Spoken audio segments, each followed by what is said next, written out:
사랑하는 여러분, 우리가 이 땅을 살아가면서 이 세상살이를 하면서 공통적으로 기대하는 것이 있습니다.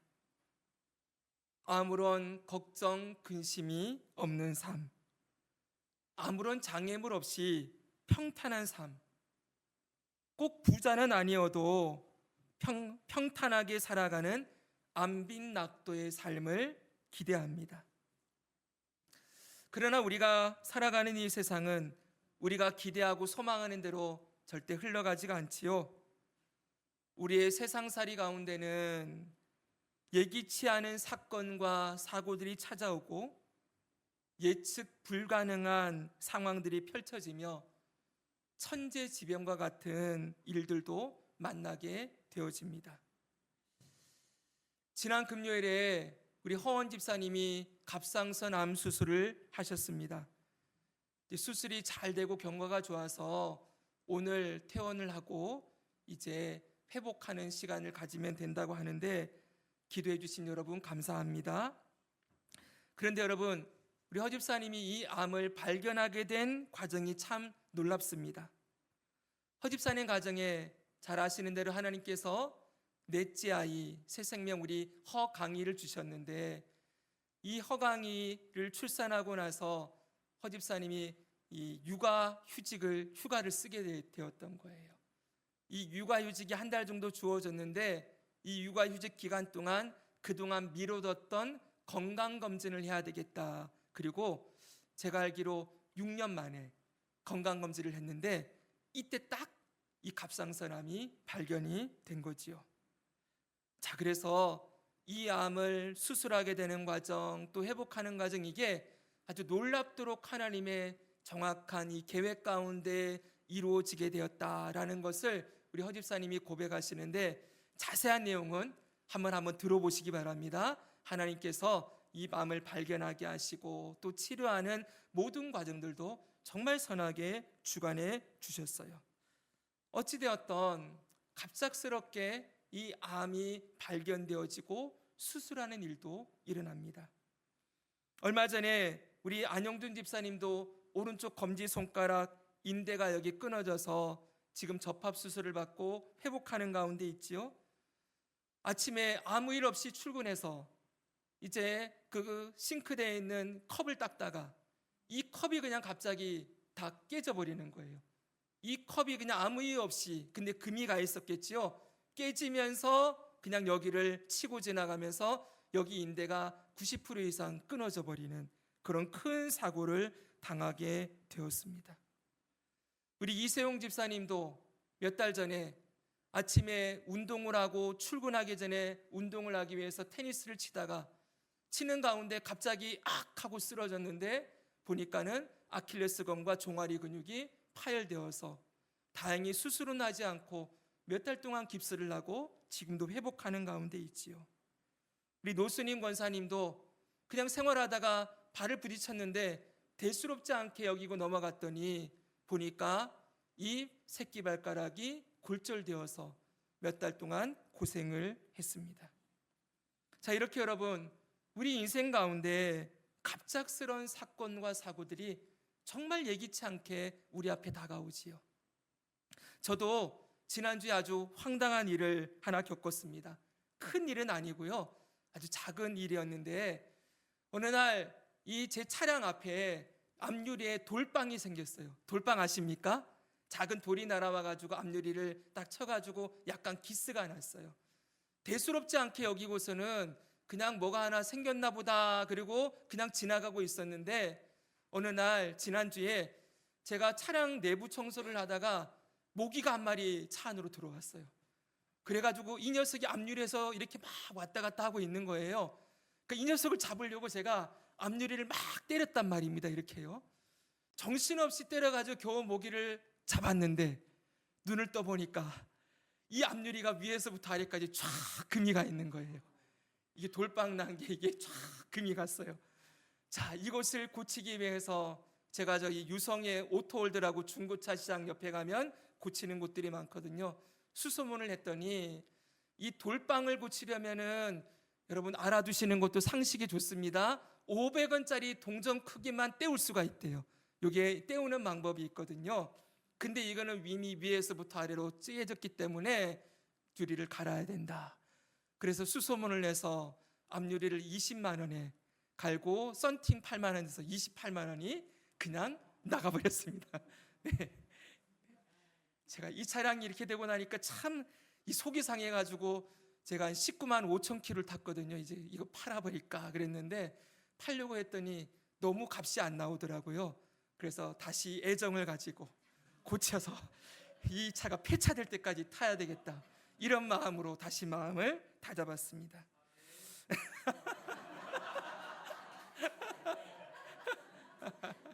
네. 자, 여러분 이렇게 보십시오. 이런 우리 인생에 아주 작고도 큰 일들이 뭐 수없이 일어나지요. 그래서 옛 어르신들이 하시는 말씀 가운데 내가 살아온 인생을 글로 적으면 책 몇 권 나올 거다, 이런 얘기 참 많이 하시잖아요. 우리의 인생도 참 다사다난합니다. 수많은 일들이 다가오지요. 우리의 인생뿐만 아니라 이 세상도 급변합니다. 하루가 다르게 수많은 사건, 사고의 소식이 들려옵니다. 특별히 최근에 가장 큰 이슈는 기상이변이지요. 우리나라뿐만 아니라 전 세계가 폭염에 시달리고 있고 연일 최고 온도를 경신했다, 이런 소식을 듣고 있습니다.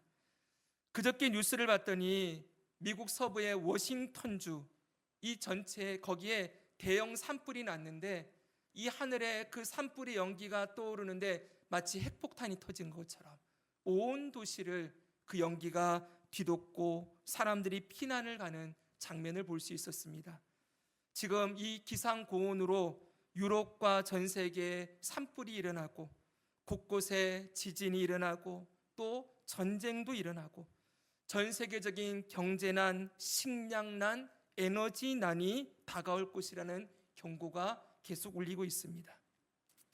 자, 사랑하는 여러분, 이렇게 급변하는 세상 속에 예측할 수 없는 우리의 인생의 수많은 일들을 우리가 경험하면서 여러분은 무슨 생각을 하며 이 세상을 살아가고 있습니까? 이 예측 불가능한 우리의 인생길에 이 급변하는 세상 속에서 나는 과연 어떻게 살아남을 수 있을 것인가? 우리의 가정은 어떻게 살아갈 수 있을까? 우리의 다음 세대들, 우리의 자녀들이 살아갈 세상은 얼마나 어려운 세상이 될 것인가? 수많은 염려와 불안이 온 땅에 가득하고, 그래서 늘 말씀드리지만 사람들은 어떻게든 이 미래를 대비해 보고자 곳곳에 웅덩이를 파놓습니다. 주식도 사고 놓고 뭐 채권도 사놓고 땅도 사놓고 곳곳에 분산해서 웅덩이를 파놓고 이 웅덩이가 나의 인생의 미래와 우리의 가정을 책임져 줄 거라고 생각하지만 그 웅덩이들조차도 다 터진 웅덩이를 뿐인 것이지요. 사랑하는 여러분, 이러한 세상을 우리가 살아갈 때에 우리가 꼭 붙들어야 할 것이 있습니다. 그것은 바로 이 세상이 아닌 하나님의 약속의 말씀임을 믿습니다. 여러분, 성경은 우리에게 염려하지도 말고 불안해하지도 말아라, 두려워하지 말라라고 분명하게 우리에게 계속 말씀해 주고 있어요. 지금 이 세상에 일어나는 이런 모든 일들은 세상은 얘기해요. 예측 불가능한 상황이다. 앞으로 어떻게 될지 아무도 모른다. 아무도 모른다라고 얘기하지만 우리가 보고 있는 이 성경 말씀에는 분명하게 말합니다. 다 예견된 일이다. 한번 따라합시다. 다 예견된 일이다. 이미 말씀해 놓으신 거라는 거예요. 저와 여러분이 지금 요한계시록의 말씀을 함께 보고 있는데 이제 몇 주 뒤면은 이 요한계시록의 본론으로 들어갑니다. 이 본론을 들어가면 7인, 7나팔, 7대접, 이런 세상에 임할 큰 재앙들을 거듭 말씀하고 있어요. 7인이 떼지고 온 땅에 재앙이 가득하고 나팔이 불려지고 7대접이 쏟아지면 세상에 어떤 일이 일어날 것이다 라는 얘기를 하고 있는 거예요. 근데 많은 사람들이 이게 미래에 일어날 일이라고 얘기하지만 아니에요. 일곱인, 나팔, 대접, 이때의 모든 재앙들은 따라합시다. 예수님 초림 때부터 재림 때까지 이 땅에 일어날 일들이다. 네, 미래에 대한 이야기가 아니라 저 2000년 전에 예수님이 오셨을 때부터 부활하시고 승천하셨지요. 다시 오시는 그때까지 이 세상에 반복적으로 일어나게 될 일들을 미리 다 써놓으셨다는 거예요. 미리 알려주셨다는 것이지요. 이 말씀을 미리 알려주신 이유는 분명합니다. 여러분, 이미 시험지의 답안을 알고 있으면 시험을 볼 때 걱정이 됩니까? 안 됩니까? 한 개도 안 되지요. 하나님은 이 세상이 어떻게 흘러가게 될 것이라는 걸 미리 다 하나님의 자녀들에게 알려주심으로 말미암아 세상이 뒤집어질 때, 이런 일들이 일어날 때 결코 이상하게 여기거나 놀라거나 두려워하지 말라는 거예요. 중요한 것은 이 모든 것을 다 기록해 놓으셨다는 건 이 기록된 말씀대로 하나님이 일하시겠다라는 걸 보여주고 있다는 거지요. 그렇기 때문에 여러분, 이 세상은 절대로 그냥 우연하게 흘러가는 세상이 아닙니다. 예측 불가능하게 그냥 어떻게 될지 모르는 안개와 같은 그런 길을 걸어가는 것이 아니고 정확한 하나님의 계획표, 정확한 하나님의 시간표를 따라 흘러가고 있음을 우리는 기억해야 됩니다. 앞으로 하나님이 이 세상의 종말까지, 그 이후의 역사도 하나님이 다 예비해 놓으셨는데, 이걸 한마디로 딱 정리하면 따라합시다. 심판과 재창조. 한 번 더 합니다. 심판과 재창조. 하나님을 반역하고 거부한 이 세상을 심판하실 것이고, 그리고 이 땅 가운데서 끝까지 믿음을 지키고 살아갔던 하나님 나라 백성들을 다시 새하늘과 새 땅에서 영원토록 왕노릇하며 살게 하시는 재창조, 하나님의 창조의 회복을 이루실 거예요. 이것이 이 세상의 최종 결론이고 목적지이고 하나님의 계획표의 결론입니다. 심판과 재창조다. 여러분, 이것만 알고 있어도 조금 안심이 되십니까? 저는 너무 안심이 되는데요. 우리는 우리 인생의 결론도 알고 있잖아요. 우리 인생의 결론이 뭐예요? 영화의 구원이 이르는 거예요. 할렐루야. 뭐에 이른다고요? 영화의 구원. 우리는 죽는 순간 영화롭게 변화되어져서 저 하늘 보좌에, 우리가 지난번 보았던 24 보좌에 앉은 24 장로들과 같은 영광스러운 자리에 우리는 들어가게 될 것입니다. 그리고 주 예수님 다시 오시는 날, 죽었던 무덤 속에 있던 우리의 육체가 신령한 몸으로 부활하여서 우리의 영혼과 결합하고 예수님이 부활하신 몸과 같은 신령한 몸을 입고 새하늘과 새 땅에서 영원히 살게 될 거예요. 그 영화의 구원이 우리 인생의 결론이에요. 이 세상의 결론도 정해져 있습니다. 심판과 재창조를 향해 나아가고 있는 것이지요. 바로 요한계시록은 이 사실을 우리에게 분명하게 가르쳐 주시는 거예요. 제가 여러분 요한계시록을 이 시점에 올해부터 이 계시록의 말씀을 나누고자 했던 이유는 앞으로 세상이 이렇게 될 거라는 걸 조금 예견했기 때문이에요. 올해, 내년에 훨씬 더 이 세상은 급변할 거예요. 근데 우리가 이 말씀을 매주마다 들으면서 하나님이 하시는 일이구나, 하나님이 모든 것 위에 주관하시는 하나님의 통치가 이루어지고 있구나 라는 걸 미리 말씀을 통해 우리가 대비하고 듣고 배워서 여러분, 이런 세상 속에 흔들리지 않는 견고한 믿음으로 승리하며 살아가게 하기 위하여 이 말씀을 저와 여러분 함께 나누고 있는 것입니다. 이 말씀의 약속 위에 굳건하게 서는 저와 여러분 되기를 주님의 이름으로 축복합니다.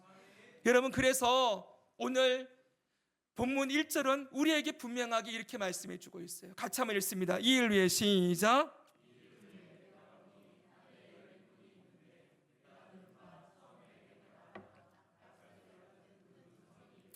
이리로 올라오라. 이후에 마땅히 일어날 일들을 내가 내게 보이리라 하시더라. 아멘. 여러분, 7교회에 대한 말씀을 주신 예수님이 이제 사도 요한을 하늘로 올리시지요. 하늘에 보니까 열린 하늘이 있고 거기에 올라가게 되어지는데, 하나님께서 요한을 올리시는 이유가 뭡니까? 목적이 분명히 나오잖아요. 이후에 마땅히 일어날 일들을 보여주겠다. 사도 요한은 2000년 전의 사람입니다.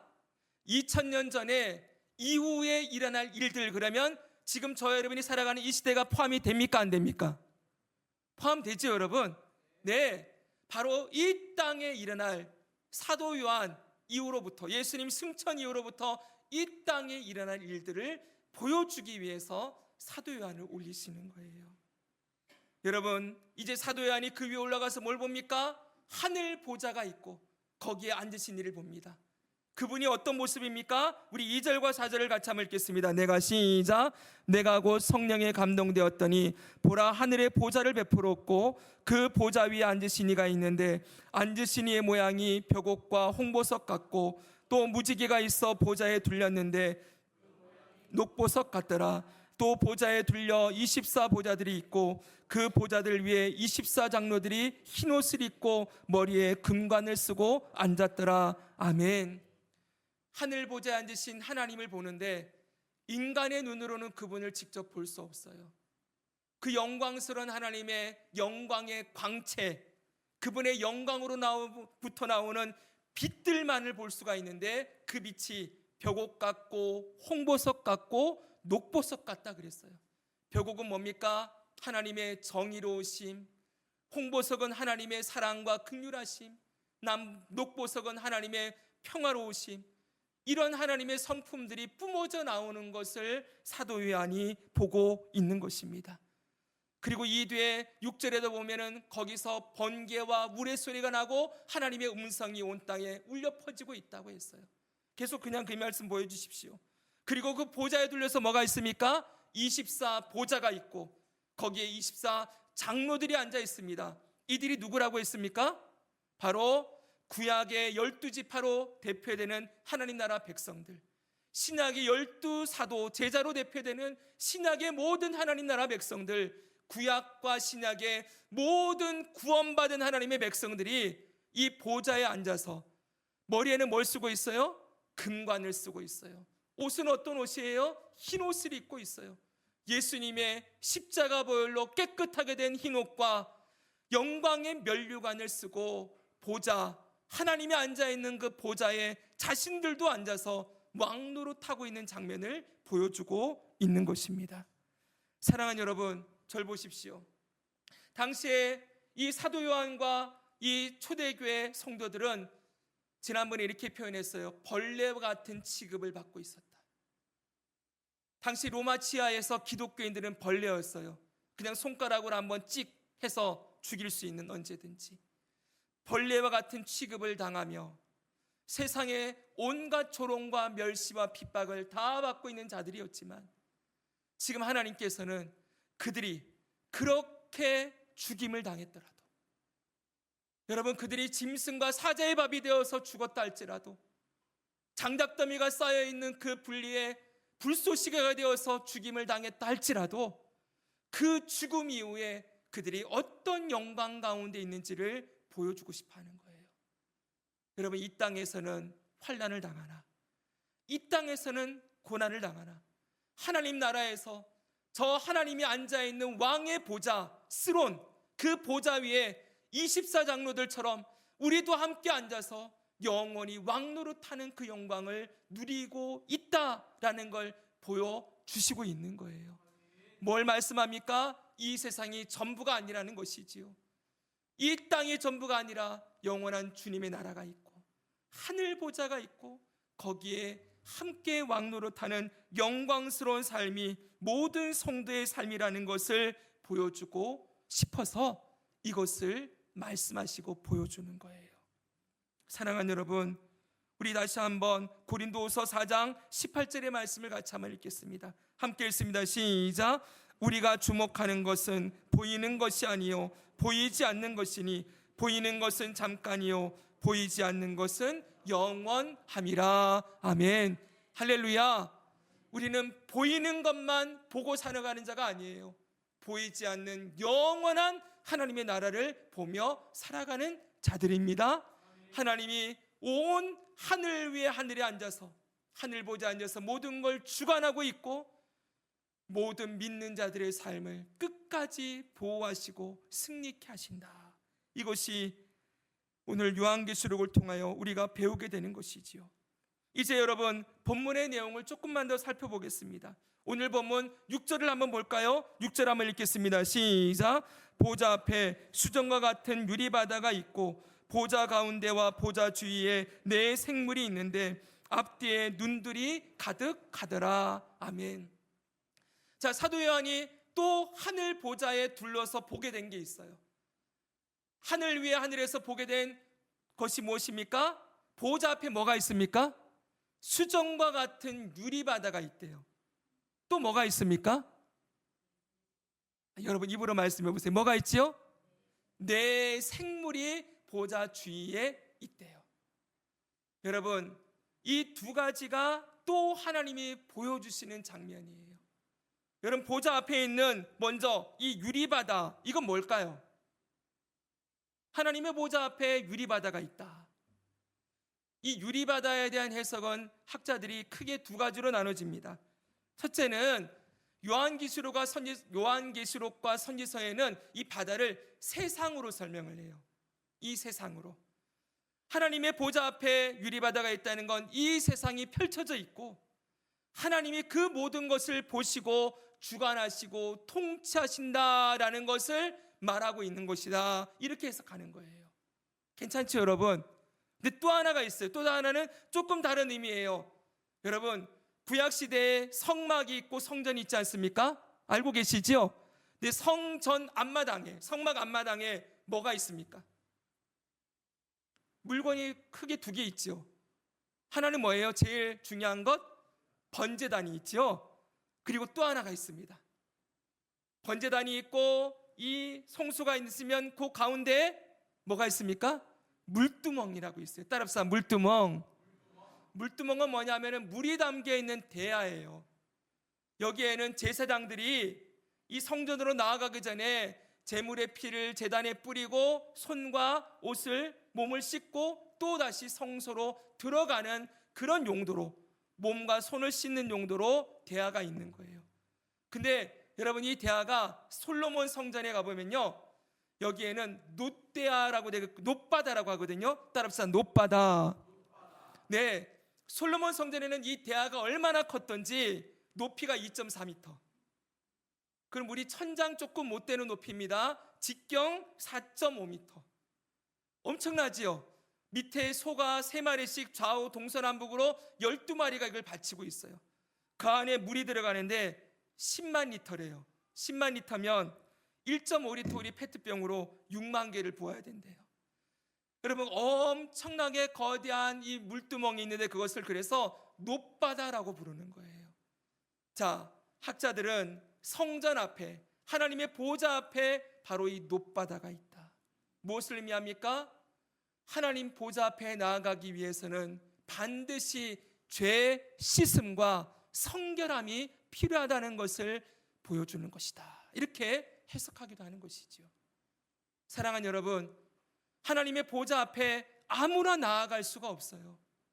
성경이 분명히 가르치는 건 거룩하지 못한 자, 깨끗하지 못한 자, 예수의 피로 정결케 되지 않은 자들은 하나님 앞에 절대로 나아갈 수 없어요. 하나님은 거룩하신 분이시기에 거룩하지 못한, 정결하지 못한 것들을 모두 배척하시고 물리치시고 소멸하시는 분이시라고 성경은 가르치고 있지요. 그래서 여러분, 우리는 예수님 하나님 보좌 앞에 나아갈 때마다 우리의 힘과 우리의 노력과 우리의 능력이 아닌, 행한 것이 아닌 오직 예수의 피로 정결케 된 자들만이 하나님 보좌 앞에 나아갈 수 있는데, 이 특권을 저와 여러분이 우리 주 예수님을 통하여 얻게 되었음을 늘 감사하며 하나님 앞에 나아가기를 축복합니다. 여러분의 성경은 다시 우리들의 정체성이 무엇인지를 분명하게 말해주고 있어요. 4절 보십시오. 살펴보니까 그 보좌들 위에 24장로들이 흰 옷을 입고 머리에 금관을 쓰고 앉았더라. 뭘 입고 있습니까? 흰 옷을 입고 있어요. 이 흰 옷은 무슨 옷이라고요? 흰 옷이 무슨 옷이라고요? 예수의 피로 정결케 된 의의 옷이에요. 한번 해볼까요? 시작. 예수 그리스도의 피로 정결케 된 의의 옷. 이 옷이 입혀진 사람만 하나님 보좌 앞에 나아갈 수 있는 거예요. 여러분, 나아갈 수 있으십니까? 여러분들에게 예수 그리스도의 십자가 보혈로 정결케 된 의의 옷이 입혀져 있습니까? 아멘. 여러분, 강요하는 게 아니에요. 정말 예수 그리스도를 믿는 자는 죄 사함을 받았다라고 성경은 선포하고 있습니다. 우리의 힘과 노력이 아닌, 우리의 공로가 아닌 예수의 피로 정결케 된 자들, 이것이 저와 여러분의 정체성이기에 언제든지 하나님의 보좌 앞으로 담대히 나아갈 수 있는 특권을 누리고 있음을 믿으시기 바랍니다. 아멘. 오늘 이 장면을 하나 보여주고 있어요. 그리고 마지막 또 하나 우리가 봐야 될 것이 있지요. 보좌 앞에 또 뭐가 있습니까? 네 생물이 있었지요. 그렇습니다. 이제 이 네 생물이 무엇인지를 한번 볼까요? 6절 하반절에서 8절 상반절을 보겠습니다. 여러분 읽어주십시오. 보좌 가운데와 시작.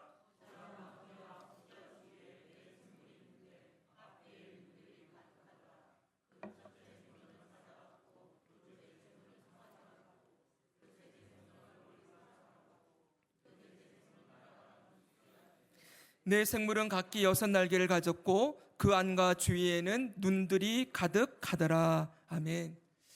그럼 이 네 생물은 또 뭘까요? 네. 자, 여기에 대해서도 오늘 여기까지만 볼 겁니다.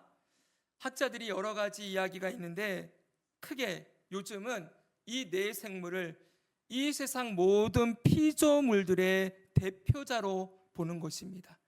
여기 사자 같고, 그 다음에 송아지 같고, 얼굴이 사람 같고, 얼굴이 독수리 같다 그랬지요. 이것을 피조물들의 대표자들이 하나님 보좌 앞에 서 있는 거다, 이렇게 보는 거예요. 근데 전통적으로는 여러분 이 네 생물을 하나님이 피조한 천사들 중에 대표자들, 특별한 직분을 가지고 있는 천사들로 보는 것이 전통적인 해석이에요. 왜냐하면 이 네 생물이 요한계시록 지금 우리 4장 읽었죠? 여기 처음 나오는 게 아니기 때문이에요. 여러분 이 네 생물을 어디서 보셨습니까? 우리 구약 성경 지금 통독을 계속 하고 있잖아요. 그렇죠 여러분? 어디서 보셨습니까? 나오고 있습니다. 그래요. 에스겔서요. 에스겔서 1장에 보니까 딱 나옵니다. 여러분 1절에 3절을 제가 먼저 읽어드립니다. 들어보십시오. 30째 해 넷째 달 초닷새 내가 그발 강가 사로잡힌 자 중에 있을 때 하늘이 열리며 하나님의 모습이 내게 보이니. 지금 어디가 열렸다고요? 하늘이 열렸다고요. 에스겔도 열린 하늘을 보았습니다. 하늘의 광경을 보는 거예요. 자, 그 다음 봅시다. 여호야긴 왕이 사로잡힌 지 5년 그달 초닷새라. 갈대앙 땅 그발 강가에서 여호와의 말씀이 부시의 아들 제사장 나 에스겔에게 특별히 임하고 여호와의 권능이 내 위에 있으니라. 지금 바벨론 포로로 잡혀가 있는 에스겔에게 하나님이 열린 하늘을 보여주시고 하나님의 보좌를 보여주시는 거예요. 자, 4절부터 여러분 읽어주세요. 6절까지 시작.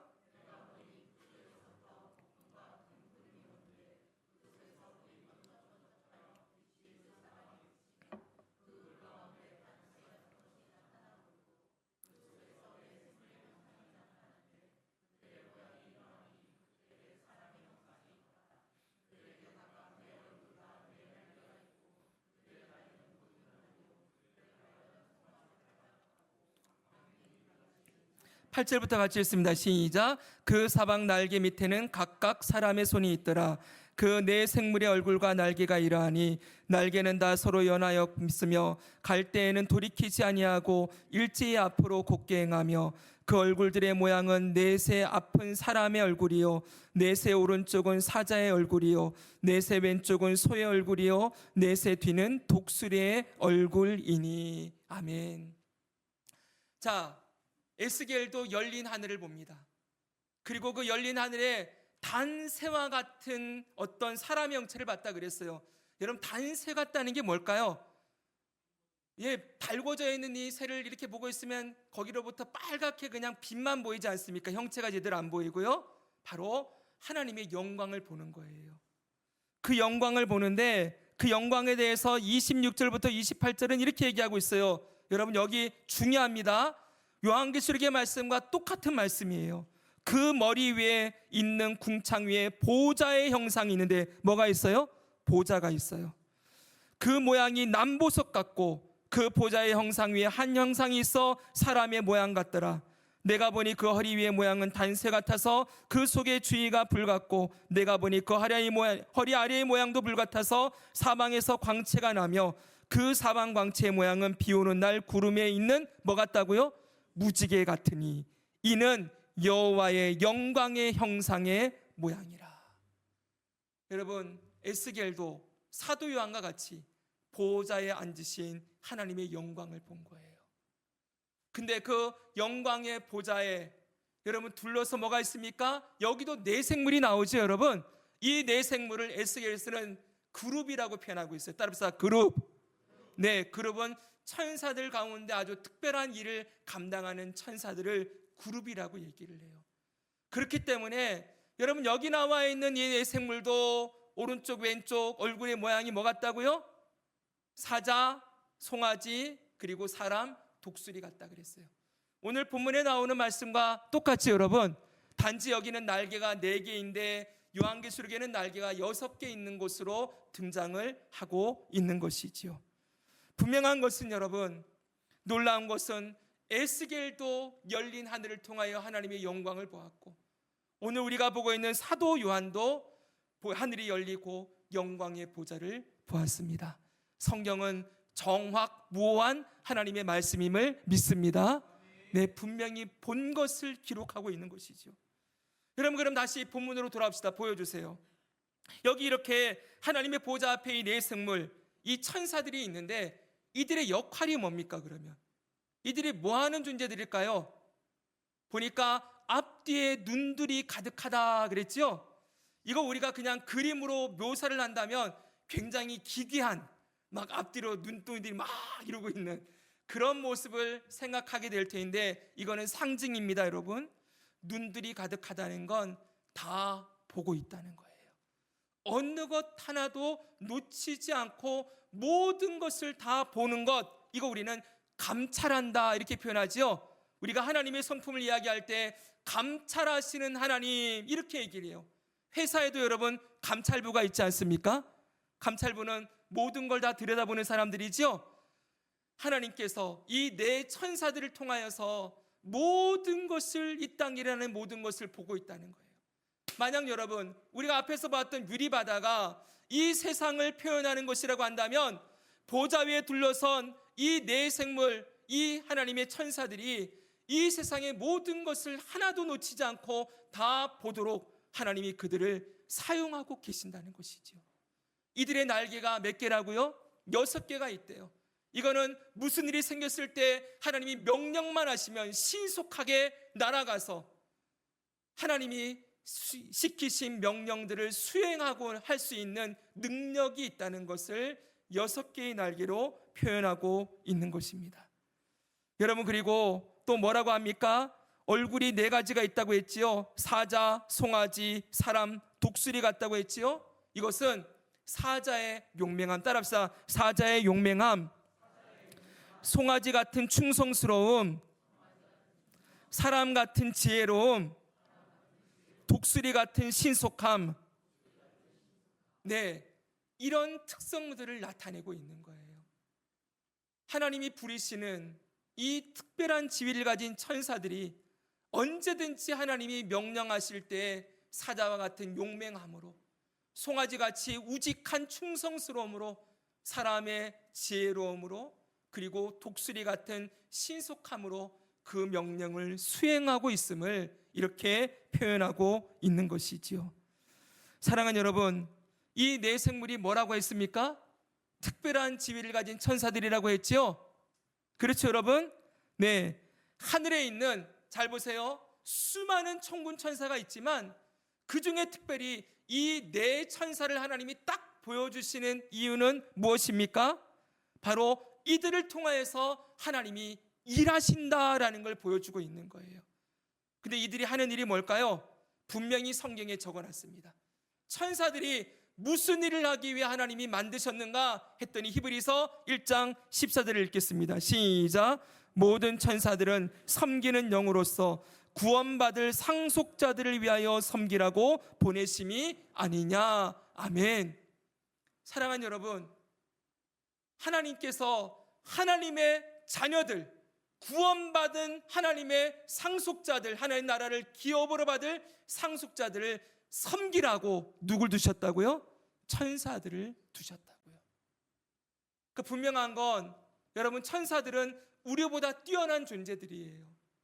우리보다 능력이나 행하는 것들이 훨씬 더 뛰어나지만 성경은 분명히 얘기해요. 천사들을 우리보다 못한 존재로 창조하셨다. 하나님의 관심은 어디에 있어요? 천사가 아닌 거예요. 하나님의 관심은 저와 여러분에게 있는 줄 믿습니다. 이 땅에 하나님 형상과 모양으로 만든 존재는 사람밖에 없어요. 사람만이 존귀하고 영광스러운 존재예요. 더군다나 예수 그리스도의 피로 말미암아 정결하게 된 하나님의 자녀인 저와 여러분, 우리들을 하나님이 얼마나 아끼시고 얼마나 사랑하시는지 알고 계십니까? 지금도 하나님의 보좌 앞에는 이 네 생물이 언제든지 하나님 명령만 하시면 달려와서 우리를 도울 준비가 되어 있고, 여러분, 하나님이 하나도 놓치거나 모르시는 것이 없이 저와 여러분의 모든 상황과 형편을 아시고 오늘도 이 천사들을 보내어 돕고 계신다는 것, 이것이 얼마나 우리에게 큰 소망입니까? 지난 금요기도회 때, 월삭 금요기도회 때 우리가 베드로가 옥에 갇혔던 이야기를 나누었습니다. 베드로가 감옥에 갇혀 이제 며칠 뒤면은 사형을 당할 위기 가운데 있을 때 하나님이 누구를 보내십니까? 천사들을 보내세요. 그래서 그 옥문을 열어주시고 털끝 하나 다치지 않도록 베드로를 구원해 내시는 것을 우리가 보았지 않습니까? 성경 곳곳에 하나님이 주의 사자들, 천사들을 보내셔서 하나님의 자녀들을 도우시는 이야기들이 곳곳에 나와 있지요. 천주교에서는 여러분 수호 천사가 있다 이런 얘기를 합니다. 근데 분명하게 얘기 드립니다. 수호 천사 같은 건 없습니다. 그들이 이렇게 얘기해요. 사람이 태어날 때부터 담당 배정된 천사가 있다는 거예요. 그 천사가 일평생 함께하면서 도와준다는 거예요. 성경은 그런 이야기를 지지하지 않습니다. 그런 거 보셨습니까? 아니죠. 한 사람 한 사람의 전담 수호 천사가 있는 게 아니라 천군 천사가 있어요. 천사들의 군대가 있다고요. 이것을 하나님이 언제든지 명령만 하시면 천군 천사를 동원하여 우리를 도우시는 것입니다. 하나 겨우 붙여놓고 너 도와라 그러는 게 아니고 하늘의 군대를 동원하여서 하나님의 백성들을 도우신다고요. 사랑하는 여러분, 가끔 영화를 보면 그래서 수호 천사에게 천사들이요 도와주세요 이런 거 나오는데 그런 거 할 필요 있습니까? 없습니까? 없습니다. 왜 천사한테 기도합니까? 그 천사를 부리시는 하나님께 기도해야죠. 하나님 도와주십시오 하면은 언제든지 하나님이 그들을 보내셔서 도우시는데 천사한테 기도할 필요가 없는 것이지요. 이 천사들은 분명하게 말합니다. 구원받을 상속자들을 섬기라고 하나님이 이들을 창조하셨습니다. 사랑하는 여러분, 오늘 하나님의 보좌 앞에 이 네 생물과 같은 천사들이 있다는 것이 오늘 저와 여러분에게 어떤 의미로 다가옵니까? 하나님이 이 장면을 보여주시는 이유가 분명히 있겠지요. 이제 말씀을 정리하는 중입니다. 여러분, 이것을 사도 요한에게 보여주시는 이유가 분명히 있습니다. 그것은 바로 하나님이 지금도 일하고 계신다는 것입니다. 잊지 마십시오. 하나님은 우리와 아무런 상관없이 계시는 분이 절대 아니십니다. 하나님이 너무 멀리 계셔서, 하나님은 너무 존귀하셔서 우리 벌레와 같은 우리 인간들이 무엇을 하는지, 어떤 상황이 있는지 아무 상관없이 그냥 하나님 혼자서 하실 일을 하고 계시는 게 아니라는 거예요. 여러분, 하나님은 오늘 우리의 모든 상황과 우리의 모든 기도를, 심지어는 신음소리까지 들으시고 역사하시고 일하시는 분이십니다. 그리고 지금도 온 땅에 하나님이 부리시는 이 천사들을 통하여서 온 땅에 하나님의 주권과 통치가 이루어지고 있는 줄 믿습니다. 이것을 믿는 것을 우리는 뭐라고 얘기합니까? 하나님의 주권을 믿는 신앙이요, 따라합시다. 섭리신앙. 하나님의 섭리를 믿는 신앙, 이렇게 표현해요. 사랑하는 여러분, 섭리신앙 위에 굳건하게 서기를 축복합니다. 한번 인사하겠습니다. 하나님의 섭리를 믿으십시오. 한번. 아멘. 사랑하는 여러분, 말씀을 정리합니다. 혹시라도 여러분 가운데 예기치 않는 상황과 어려움과 사건과 사고를 당할 때 왜 하나님 나에게 이렇게 하시는가? 하나님이 혹시 나를 돌보시지 않는 것이 아닌가? 하나님의 손이 짧으신 것이 아닌가? 하나님이 나를 잊으시거나 보지 못하시는 것이 아닌가? 이렇게 생각이 들 때마다 여러분, 그런 마음을 주님께 맡기고 눈을 들어서 하늘을 바라보시기 바랍니다. 지금도 하늘 보좌에 하나님이 앉아서 모든 것을 주관하시고 통치하고 계시며, 하나님이 세우신 천사들이 신속하고 충실하고 지혜롭고 용맹스럽게 저와 여러분을 돕고 있음을 믿으십시다. 사랑하는 여러분, 눈에 보이는 현실은 앞으로 더 급박하게 변하고 불확실성이 가득한 세상이 될 것입니다. 그러나 이 세상 어느 것 하나도 하나님의 주권과 통치를 벗어난 것은 없습니다. 우리의 인생도 처음부터 마치는 시간까지 모두 주님의 손안에 있음을 믿으시기 바랍니다. 오늘 이 믿음을 가지고 살아갈 때 우리 삶에 주님이 주시는 위로와 평강을 풍성히 누리며 살아가게 될 줄을 믿습니다. 마지막으로 이 말씀 읽고 마치겠습니다. 마태복음 10장 29절에서 31절입니다. 함께 읽습니다. 시작. 참새 2마리가 한 앗사리온에 팔리지 않느냐? 그러나 너희 아버지께서 허락하지 아니하시면 그 하나도 땅에 떨어지지 아니하리라. 너희에게는 머리털까지 다 세신 바 되었나니 두려워하지 말라. 너희는 많은 참새보다 귀하니라. 아멘. 기도하겠습니다.